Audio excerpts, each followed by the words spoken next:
অনেক দূর দূর আর অনেক ভালো ভালো জায়গা ঘুরে আসার পরেও মনে হয় একটু অক্সিজেনের প্রয়োজন। অক্সিজেন ফুরিয়ে এসেছে, তখনই চলে যাই পাঁশকুড়াতে। ওখানের হাওয়া বাতাস রাস্তাঘাট সব কিছু মিলিয়ে না যেন আলাদাই একটা পজিটিভ এনার্জি কাজ করে।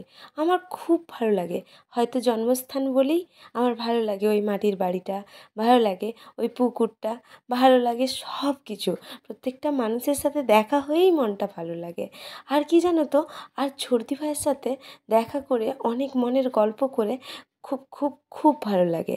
তাই এইবারেও আমরা তিনজনে মিলে যখন গিয়েছিলাম প্ল্যান করলাম, ওগো চলো না, চা গ্রাম বলে একটা নতুন রেস্টুরেন্ট হয়েছে, ওটাই শুনেছি অনেক দারুণ খাবার পাওয়া যায়। আর আমরা তো মারাত্মক খাবার প্রেমী মানুষ, তার সাথে চা প্রেমী তো বটেই। এই যে পৌঁছে গেছি আমাদের ডেস্টিনেশনে। কি সুন্দর ছিল রাতের পরিবেশ, একদম তাক লাগানোর মতো। দিনের বেলায় এপাশ দিয়ে অনেকবারই বের হয়েছি, কিন্তু রাত্রে যে এতটা সুন্দর লাগে এত আমরা বুঝতেই চলে পারি এসেছি না। এখন চা গ্রামে। অনেক পপুলার, অনেকদিন ধরে চাচ্ছিলাম এখানে আসতে, তো চলে এলাম। দেখো পিছনের ভিউটা। আসার পরই মনে হচ্ছে, ইস, এটা আগে কেন আসেনি, আগে এলে কত ভালো হতো, কত মিস করে গেছি। তবে এখন মনে হচ্ছে যে না, ঠিকই আছে, এখন এসেছি, এখন শুনলাম আরও সুন্দর ডেকোরেশন হয়েছে, তাহলে এটা তো মিস করে যেতাম। তাই এখন এটাই ঠিক আছে। একবার ছেলেকে দেখে নিলাম, ছেলে বসেছে কিনা, কারণ ও যা দুরন্ত ছেলে, ও আর শান্ত হয়ে বসারই নয়। দেখলাম মিমির কাছে বসে রয়েছে, আমি চলে গেলাম মানুষের কাছে একটু ফটোশ্যুট করানোর জন্য। মানুষ করলাম, চলো চলো চলো, কয়েকটা ফটোশ্যুট করে দাও। ও বলল, একদম না, তুমি অন্য মানুষ খোঁজো, আমি তোমার আর ফটো তুলতে পারবো না। 100টা ছবি তোলার পরও বলো একটাও ভালো হয়নি, তাই আমি তুলতে পারবো না। আমি বললাম, প্লিজ আজকের মতো তুলে দাও, পরের দিন তোমাকে বলবো না। কিন্তু এটা একদমই মিথ্যে কথা, পরের দিন আবার সেম ডায়লগ দেবো। তো আমি অনেক রকমের পোজ দিচ্ছিলাম, ও বলল, ব্যাস হয়েছে, চলো খাবার অর্ডার দেই। এখানে খাবারটা অর্ডার দিয়ে দিলে এই খাবারটা এখানের যে ছেলেরা আছে, স্টাফরা আছে, ওরা পৌঁছে দেয়। তো এখানে আলাদাভাবে হচ্ছে কোনো ওয়েটার নেই যারা হচ্ছে খাবার পৌঁছে দেবে। তো এই যে ভাই টেবিলটা মুছে দিল আমাদের জন্য, আমরা এবারে এখানটায় বসবো। আর টেবিলটা কি সুন্দর না, আমার না প্রথমে এসেই এই টেবিলটাই মন কেড়েছিল, দারুণ সুন্দর ছিল। আর এই যে চন্দনদা আমাদের জন্য জলের বোতলটা এনে দিল, আমরা 3টে বোতল নিয়ে এসেছি। তো বললাম 3টে বোতল নিয়েই যখন এসেছি, তাহলে ওই বোতলগুলোর জলই আগে ইউজ করা যাক। এই যে ছেলে দেখো ফোন নিয়ে ব্যস্ত, বউকে ফোনটা সরিয়ে দিয়েছিলাম, ওর পাপাকে দিয়ে দিয়েছিলাম, কিন্তু ও আবার ওর মিমির ফোন নিয়েছে। বলতে বলতে দেখো চলে এসেছে ক্রিসপি চিকেন, দারুণ টেস্টি ছিল।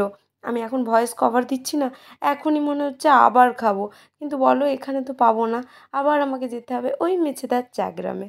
তো নেক্সট বার আবার যখন পাঁশকুড়া যাব না, ওখানে অবশ্যই যাব। জায়গাটা খুব মন কেড়েছে জানো তো। সেকেন্ড স্ন্যাক্স আইটেম ছিল এই যে স্টাফিং পনির। জানি না এর নামটা কি, তো আমি ভুলে গেছি এখন। মোটামুটি স্টাফ করা ছিল পনিরটা ভেতরে, আর বাইরেটা খুব সুন্দর একটা কোটিং দেওয়া ছিল, দারুণ টেস্টি ছিল কিন্তু। তো আমি ওটাই তোমাদেরকে একটু ভেঙে দেখিয়ে দিলাম। এই দেখো ভেতরে পনির, আর তার সাথে একটা মোটা লেয়ারের পুরো কোটিং দেওয়া ছিল। কি দারুণ টেস্ট ছিল, গার্লিকের টেস্ট আসছিল, আমার তো দারুণ লেগেছে। মানে আমি ওটাই বলছি ঘাড় নেড়ে, দারুণ লেগেছে দারুণ লেগেছে। ছেলে খুব এনজয় করছে, কিন্তু ছেলে তো কয়েকটা খাওয়ার পর বারবার উঠে চলে যাচ্ছে। মানে ওই আগের দিকে আর কি একটা প্লেস রয়েছে, ওই জায়গায় ছোট্ট ছোট্ট চেয়ার রয়েছে, ওটাই বসার জন্য। এই যে তারপরে চলে এসছে আমার আর ছেলের পছন্দের মোমো। তো স্টিম মোমো নিয়েছিল, মানুষ বলল ফ্রায়েড মোমো নেবে, আমি বললাম না গো, ফ্রায়েড মোমো নেব না, কারণ আমরা প্ল্যান করেছি বিরিয়ানি খাবো। কিন্তু এখানে যে একটা এই রকম পরিস্থিতি ক্রিয়েট হয়ে যাবে এটা তো ভাবিইনি। যাই হোক, পরে ব্যাপারটা বলছি। এখন একটু টিস্যুর দরকার ছিল, পুরো চারদিকে ছেলে লাগিয়ে দিয়েছে, তাই টিস্যু নিয়ে এলাম। এরপর এই যে আলাদাভাবে এটা অর্ডার করতে হয়, এটা হলো স্যুপ। তো চিকেনের সাথে এখানে কিন্তু স্যুপটা পাওয়া যায় না, আলাদাভাবে অর্ডার করলে দিয়ে দেয়। তো স্যুপটা অর্ডার করে প্রথমে একটাই অর্ডার করা হয়েছিল, ছেলে প্রথমে খেয়ে বললো দারুণ। তো আমরা সবাই আবার একটা করে অর্ডার করলাম। সত্যিই দারুণ ছিল, চিকেনটা অনেক বেশি বেশি ছিল, আর এর সাথে কিছু একটা ক্রিস্পি বল দেওয়া ছিল, ওটা চিকেনের নয়, তবে কিসের আমি জানি না, কিন্তু খেতে দারুণ লেগেছিল। জানো তো, ছেলের সাথে ওর মিমির 2 মিনিট ছাড়া ছাড়া ঝগড়া হয়, আবার ওদের দুজনের দুজনকে ছাড়া চলেও না। সবসময় ওর কাছে শুইতে চাইবে, ওর কাছে বসতে চাইবে, ওর কাছে খেতে চাইবে, মানে এই রকম অবস্থা। মামা বাড়ি গেলে তো আমাকে আমার ছেলে চেনেই না। সব কিছুই দারুণ ছিল, মোমোটা শুধু একটু এভারেজ মনে হয়েছে, নাহলে সব কিছুই কিন্তু দুর্দান্ত ছিল। আর এই যে ছেলে বারবার উঠে চলে যাচ্ছে, আমি বললাম তুমি এসো, এসে বসো, ও কথা শুনছে না, ও চারদিক ঘুরছে, ওকে আবার ডাকতে যেতে হচ্ছে। এই সময় ওকে ডাকতে গিয়ে ওর কয়েকটা ছবি ক্লিক নিয়ে নিল চর্দি ভাই, আর তার সাথে আমি কেন বাদ যাই, আমিও কয়েকটা ভিডিও নিয়ে নিলাম। এরপর ছেলেকে বললাম আর নয়, এবার এখান থেকে চলো। এরপর ওকে আবার টয়লেটে নিয়ে যেতে হয়েছিল, টয়লেট করিয়ে ওকে সজ্জা নিয়ে এলাম যেখানে আমরা খাচ্ছিলাম, কারণ ওখানে চা খাবো বলে। এসেই দেখি ও বাবা, এ তো এরা চিকেন রোল অর্ডার করে দিয়েছে। তা আমি বললাম চিকেন রোল কেন অর্ডার করলে, তাহলে তার বিরিয়ানি খেতে পারবো না। বলল এখানের চিকেন রোলটা অসম, তুমি একবার ট্রাই করো, বিরিয়ানি ভুলে যাবে। তো বললাম ঠিক আছে, বিরিয়ানি তো খেতেই থাকি, তাহলে এই চিকেন রোলটাই ট্রাই করি। চিকেন রোলটা কেউ কমপ্লিট খেতে পারেনি, সবাই হাফ একটু খেয়ে খেয়ে ছেড়ে দিয়েছে। বাড়ি থেকে বেরোনোর সময় সবাই একটু একটু করে স্ন্যাক্স খেয়ে এসেছে, আমি তো চা বিস্কিট এসব খেয়েই এসেছিলাম, তার উপর এত কিছু খাওয়া যায় তোমরাই বলো। আর এটা তো পার্সেলও করা যায় না, মানে ওয়েস্ট করতে এত খারাপ লেগেছে, তারপরেও করতে বাধ্য হয়েছি। এরপর এখানের চা, চা গ্রামে এসেছো আর চা খাওনি, তাহলে তুমি কিন্তু লাইফের সবথেকে বড় ভুল করেছো। কাজু বাটা দিয়ে যেই চাটা করা থাকে না, ওটা অসাধারণ খেতে হয়। আমার তো টিস্যুও একসাথে উঠে যাচ্ছিলো, আমি ওর জন্যই স্মাইল করছিলাম।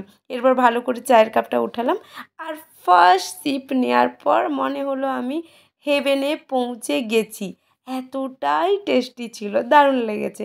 আর চা তো আমার মারাত্মক পছন্দ, তোমরা জানোই। এরপর চাটা খেয়ে বেরিয়ে পড়লাম। আমি বললাম আর কিছু কেউ খাবে কি, সবাই তখন বলছে না, বাড়িতে যাব আর ঘুমোবো। এখানেই 9:30 পেরিয়ে গেছে, এবার মেছেদা থেকে বাড়িতে যেতে তো আরও সময় লাগবে। আচ্ছা, আমিও আর ব্লগটা বাড়াচ্ছি না, কিন্তু এখানেই শেষ করছি। তোমাদের যদি আমার ব্লগটা ভালো লাগে, অবশ্যই চ্যানেলটাকে সাবস্ক্রাইব করে পাশে থেকেও, কিন্তু অনেকেই আমার ভিডিও দেখছো কিন্তু সাবস্ক্রাইব করছো না, করছো না কেন, করে দাও প্লিজ। Bye bye.